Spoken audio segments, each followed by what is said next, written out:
A very warm good morning to everyone attending today. Thanks a lot for joining in. This is Steve Percy from Sprint Networks, and with me I have my colleague Sandesh Sen. Thanks, Steve. Hi, good morning, everyone. So today we are kicking off a multi-part webinar series titled Solving ERP Struggles in the Pacific, from Cloud Migration to Rural Connectivity. In part one of this webinar series, we'll talk about the reality of ERP deployments in our region and how businesses can take away valuable lessons on how best to run an ERP solution in this part of the world. So our goal in this session is to share practical insights and real stories from the field, so you can see not just the struggles, but also what works. So without any further ado, let's dive straight in.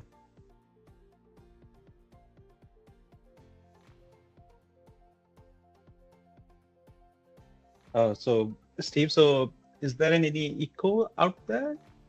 It should be fine. I've just gone on mute, yeah. Okay, yeah.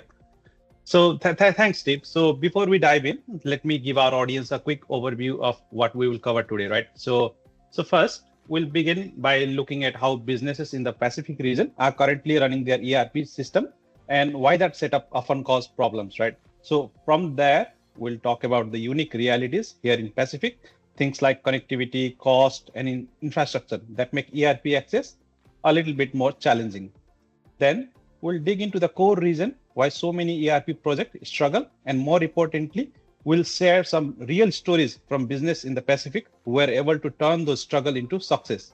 And finally, we'll wrap up by highlighting some of the key lessons we have learned from working with the businesses here in PNG and across the Pacific. There are some practical takeaways you can apply directly to their own ERP journey, whether you are already in the cloud or planning to move to the cloud. And of course, at the end, we'll leave time for your questions so you can get answers that are specific to your business and challenges. So with that said, I'll hand over to you, Steve. So who will going to be walk us through the today's discussion? So Steve, up to you. Thank you, Sandesh. So now let's take the example of a business in PNG that has multiple branch offices across the country. Let's explore what a typical ERP journey would look like for them. Some of you on this call may have already lived through this journey that we are about to show you. Others might be preparing to take those very first steps. Either way, we believe that this story will feel quite familiar to you. So every business at some point in time decides to have their ERP solution. So what happens? The CFO, the CIO, the IT manager, and an ERP specialist, they all sit down and agree that now it's time to modernize. We need to build our ERP solution. And they say, let's go to the cloud. And it feels like a turning point. What happens next? You start doing your research, you understand the needs of your business, and you start looking at the ERP solutions that are available to you. You start reaching out to multiple vendors. Each vendor comes with their own polished pitch, each one promising that their ERP will solve all your business challenges. The options look strong, the presentations sound convincing. And then what happens? Then comes the big moment. You need to make a choice. Let's assume in this story here of ours that you decide to go ahead with vendor A. There's a lot of optimism in the air. The expectations are set, and there's a collective sigh of relief. You're all saying amongst yourselves, the hard part is over. And then we move to the deployment. The deployment kicks off. The vendor teams roll up their sleeves and work alongside your IT staff. Everything looks positive. Milestones are ticked off. On the surface, everything feels like it's on track and the confidence is high. What happens next? A few weeks go by, a few months go by, and finally, after all that planning and effort, the big day arrives. Your ERP goes live. Your HQ, your branches like Leh, Madang, and Kokopo, they're all finally connected. The rollout looks complete. There's a lot of applause, backslapping, and celebrations.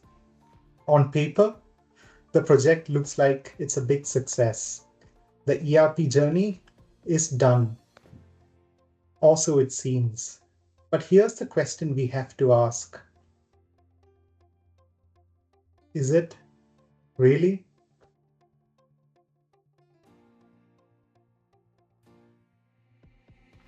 Now weeks have gone by since go live. At this point, the initial excitement is fading and confidence starts to fade with it. Then the cracks start to appear.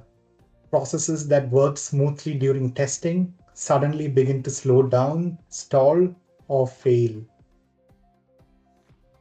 Meanwhile, the problems only start to grow.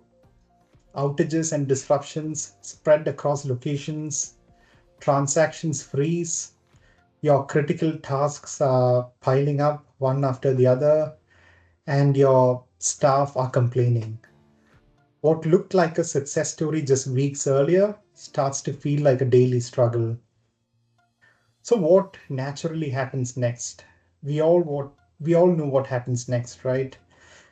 When things start breaking down, as any customer would do, you turn to your ERP vendor for answers. And the response from the vendor is always the same. From our side, everything looks fine. The ERP application is healthy. We don't see any errors and no alerts, no red flags, nothing. The vendor points back to the customer's environment, your environment, saying the issue must be somewhere else. But for the business, it's very different. Things are getting worse and not improving. So while the ERP vendor insists that everything is fine, the reality on the ground is anything but fine. And finally, we all know what happens eventually, right? The blame game starts. The finger pointing begins. The IT team says, it must be the ERP. There's nothing wrong with our network. The ERP vendor pushes back. It's not us. We have checked the applications. It's all running fine. Your business, your management steps in and they say, whoever's fault it is, we are the ones suffering. Try and sort it out at the earliest. And round it goes, while frustration builds and nothing gets fixed. So in the middle of all this, there is one question almost nobody ever asked. Is the network ready? Are my branch links strong enough to handle the ERP load? Do my branch links have enough bandwidth to cater to this new ERP platform that we have just introduced? Do I have redundancy to keep the ERP system alive when things go wrong, which is very common in our part of the world? But here's the brutal truth. If the network is not ready, your ERP is destined to fail every single time. So this is where so many ERP projects break down in the Pacific Islands. No one looks at the full picture. There is no one architecting the entire deployment end to end with the underlying network in mind. If we take examples of vendors in our part of the world, like Pronto, Dynamics, DealerPRO, SAP, or Oracle, these vendors, they only focus on their software. If it installs and runs properly in testing, they call it a success. But the real question is, was the network ever ready to carry this new ERP traffic? Do the branch links have enough capacity? Is there redundancy? Does your ERP traffic get prioritized when bandwidth is tight at your branches? All these problems are a result of the ERP vendor and the network team, meaning the customer team, working in silos and not understanding the intricacies of the network deeply. Having said that, a lot of these problems also come down to the solutions businesses are using or relying on in this part of the world. Most businesses are still relying on connectivity and security solutions provided by vendors like SonicWall, Sophos, or Fortinet. On paper, they look fine. We agree they will provide you with connectivity to your ERP platform, but that's where it stops. They lack the intelligence to dynamically adapt to changing network conditions when links get congested, or to keep your ERP traffic flowing ahead of less critical traffic, or provide you with complete and deep visibility of the network to troubleshoot any issues with your ERP performance. So while the project looks complete on paper, in reality, the system stalls, it slows down, and you have frustrated users you need to deal with. So what we have just shown you is the reality we have seen in many ERP deployments across the Pacific.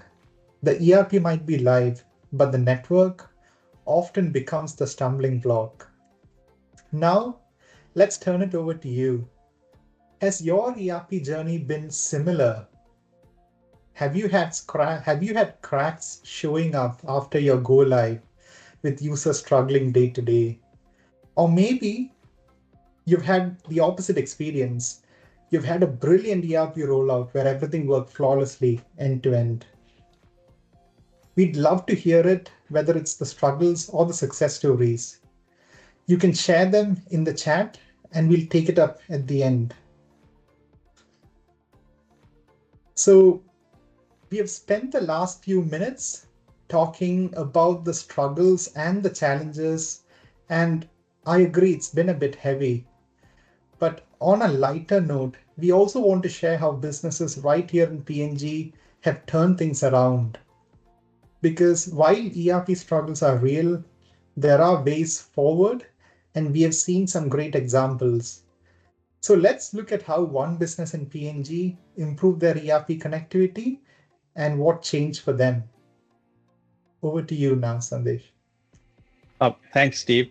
So let me tell our audience about one of our customer who had a head office at Port Moresby and multiple branches across Papua New Guinea. I mentioned the name here, but initially this customer was running their ERP in their own local data center, right? So later, the ERP vendor suggested that they move to the cloud for various reasons. So they shifted everything into their own Azure cloud. But there was one challenge, right, which is connectivity. So at the head office, they had two internet links, one from Digicel and the other from Vodafone. The problem was the appliance they were using couldn't create multiple tunnels to the cloud. It was only building a single VPN through the Vodafone to their ERP server in the cloud. So what that meant was, whenever the Vodafone links goes down, every single branch lost access to the ERP server. Why? Because all the branches were backhauling through the head office to reach the ERP server. And once that link goes down, there was no other way to access that server. Can you imagine how serious that was?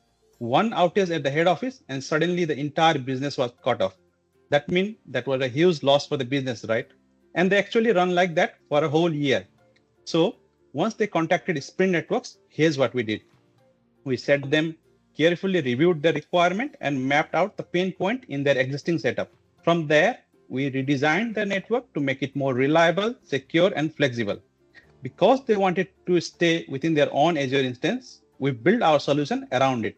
We deployed our Sprint Cloud instance directly into their account so that they get all the benefit of our technology and also have the ownership and control of their environment. So in simple terms, it feels like an extension of their own setup, but with the added power and the intelligence that Sprint Cloud instance bring to the table. I won't go into the technical details here. That could be a whole separate webinar on how we do it. But once that cloud instance was ready, we pre-configured a box here in our office and we shipped it to the customer.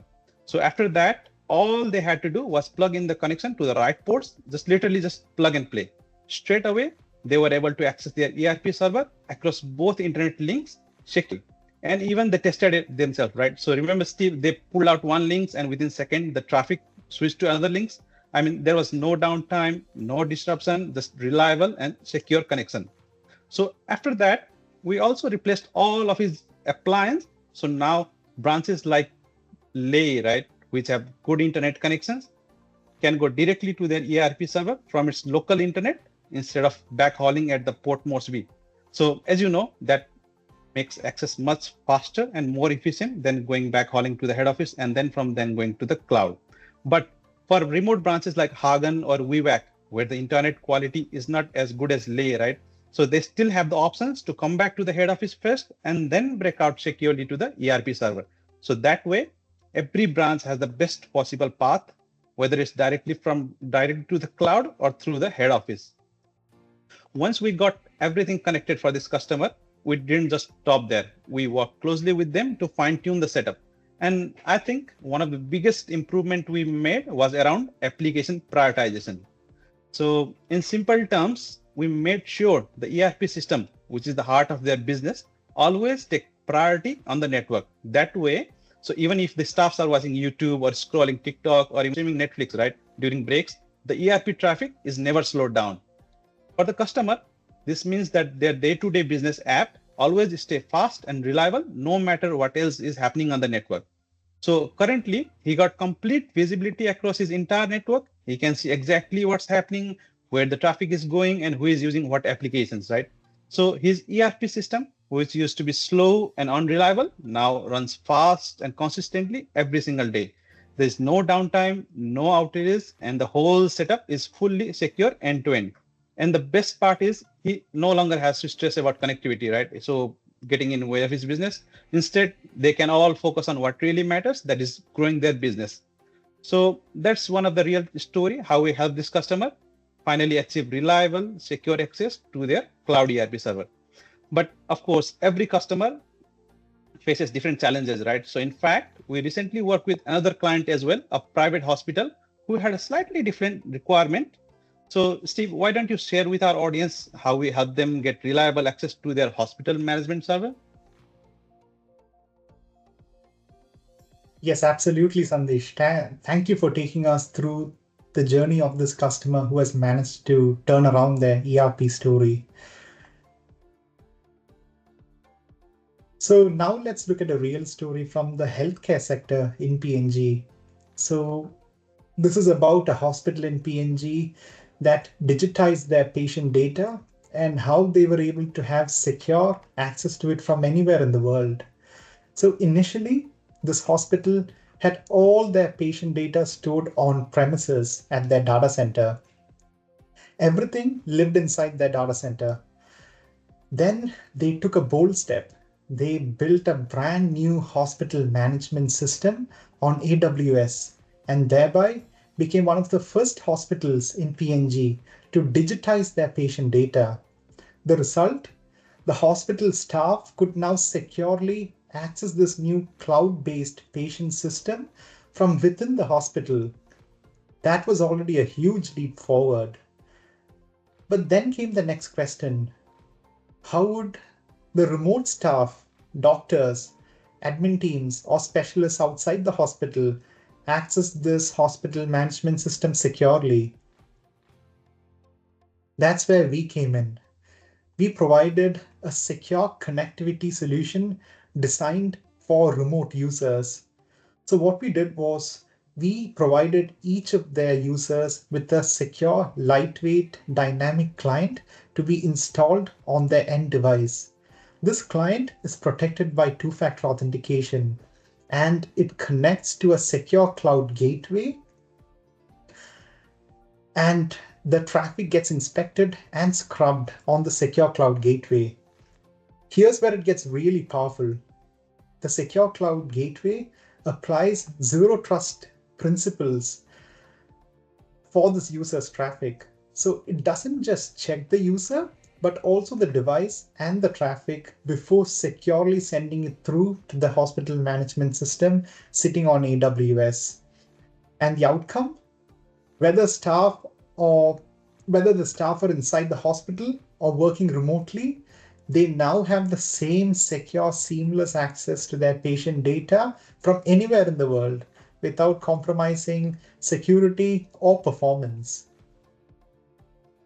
So now we just want to bring some key takeaways for you from this webinar.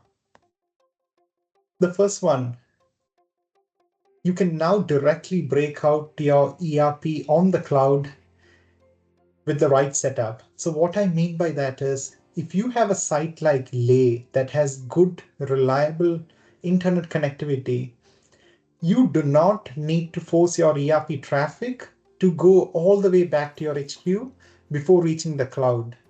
Let it break out securely and locally from your branch so that your users get a faster, more responsive ERP experience. The second one, not all branches might have good connectivity like Lay. In that case, what we are saying is you can securely backhaul your traffic from your branch all the way back to the head office and enforce your security there. That way, you can ensure that your traffic is always protected, the connectivity is stable, and it's always available. So the next is leveraging multiple links. Think about it this way. If you got only one internet link at head office or at branch, putting all your egg in one basket, right?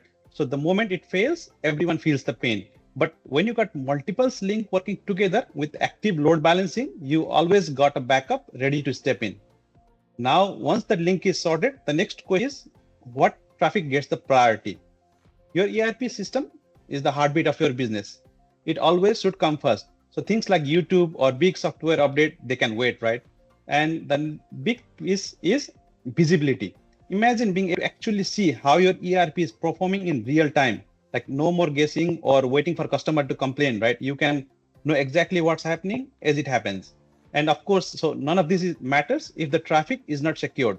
So end-to-end encryption makes sure every bit of ERP data is protected, no matter where it's coming from or where it's going. So those are the main points that we want to share that you can take away and apply to your own ERP journey. Pretty much, yeah. So that brings us to the end of today's session. So if anything we have shared today resonate with you, or if you'd like to explore how this could work for your business, here's how you can reach out to us. You can drop us an email, connect with us on LinkedIn, or just give us a call, right? Whichever is the easiest for you. We'd love to continue the conversation and see how we can help make your ERP run faster, secure, and more reliably. Right, Steve? Yes, thank you. Thank you, Sandesh. So thanks a lot for joining in, everyone. We look forward to hosting part 2 of this webinar series in the coming weeks. So please keep an eye out on LinkedIn. We'll be sharing it there. And again, we just want to say a big thank you to everyone for attending this session. And we look forward to talking to you all again very, very soon. Thank you.